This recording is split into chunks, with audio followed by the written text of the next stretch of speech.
ห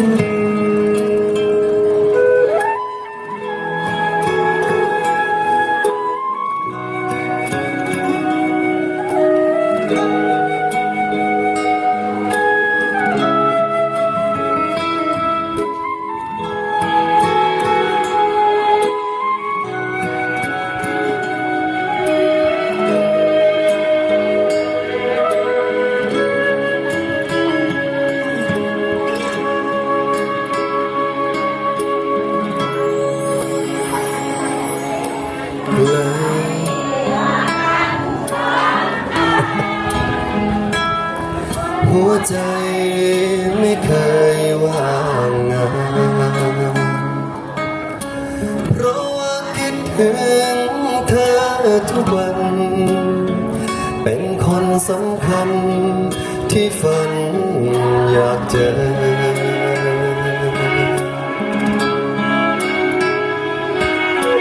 คิดถึงเสมอเพียงเจอคนหน้าใกล้ๆฟังคนพูดเรื่องใดหัวใจก็แปลเป็นเธอนับแม้เศษนาทีคอยวันที่กลับมาเจอไม่เห็นก็ห่วงเสมอถามถึงเธอในใจอย่างเรา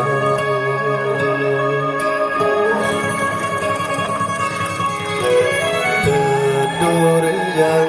ข้อความมือถือส่งไปเสื้อยืดของขวัญปีใหม่ลองใส่ดูบ้างหรือเปล่าห่วงตัวเองบ้างนะงานหนักก็พักสักครั้งวันใดที่ใจสุดเหงาฝากดาวบอกว่าคิดถึงขอบคุณครับก็เลยห่างกันลับตามองฟ้าเฝ้าคอยรำพึงอยากฝากคำของใจคำหนึ่งส่งความคิดถึงจากใจไปเจอ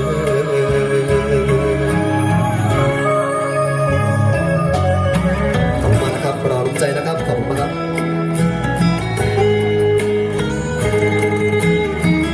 ขอบคุณครับ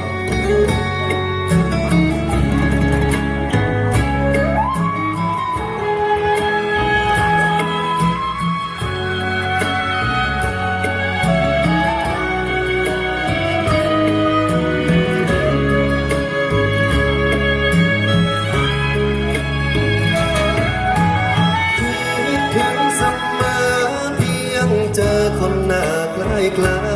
ๆฟังคนพูดเรื่องใดหัวใจก็แปลเป็นเธอนับแม้เศษนาทีคอยวันที่กลับมาเจอไม่เห็นก็ห่วงเสมอถามถึงเธอในใจอย่างเหงา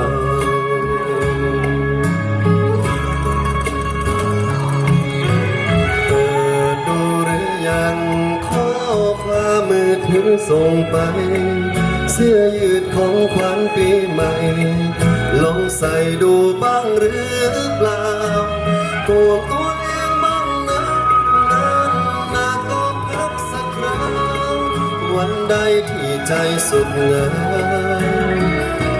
ฝากดาวบอกว่าคิดถึง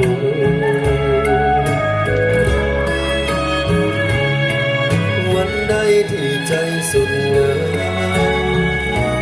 สบตา